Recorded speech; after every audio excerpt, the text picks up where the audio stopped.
బరువు తగ్గడమనేది చాలామందికి ఒక పెద్ద సవాలు. దీనికి అనేక మార్గాలు ఉన్నప్పటికీ కొన్నిసార్లు డైట్, వ్యాయామం లేదా మందులు వాడకుండా సహజసిద్ధంగా బరువు తగ్గాలని కోరుకుంటారు.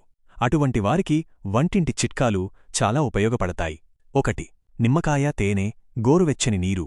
ప్రతిరోజూ ఉదయం పరగడుపున ఒక గ్లాసు గోరువెచ్చని నీటిలో సగం నిమ్మకాయ రసం, 1 టీస్పూన్ తేనె కలిపి తాగడం చాలా ప్రభావవంతంగా ఉంటుంది.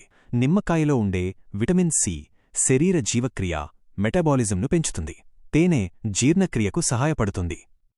ఈ మిశ్రమం శరీరంలోని విషపదార్థాలను బయటకు పంపి కొవ్వు కరిగించడానికి సహాయపడుతుంది. ఉదయం పూట 2 నుండి 3 వెల్లుల్లి రెబ్బలు పచ్చివి తినడం చాలా మంచిది. వెల్లుల్లిలో ఉండే అల్లిసిన్ అనే సమ్మేళనం శరీరంలో కొవ్వు పేరుకుపోకుండా నిరోధిస్తుంది.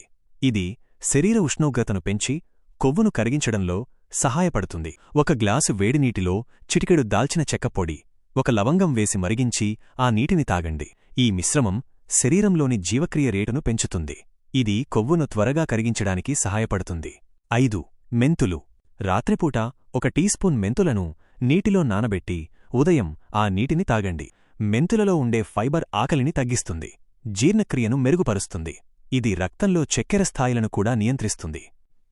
ఈ వంటింటి చిట్కాలను పాటించడంతో పాటు మీరు రోజూ తగినంత నీరు తాగడం, సరైన నిద్ర, అలాగే రోజులో కనీసం 30 నిమిషాలు నడవడం వంటివి చేయడం ద్వారా ఇంకా మెరుగైన ఫలితాలు పొందవచ్చు.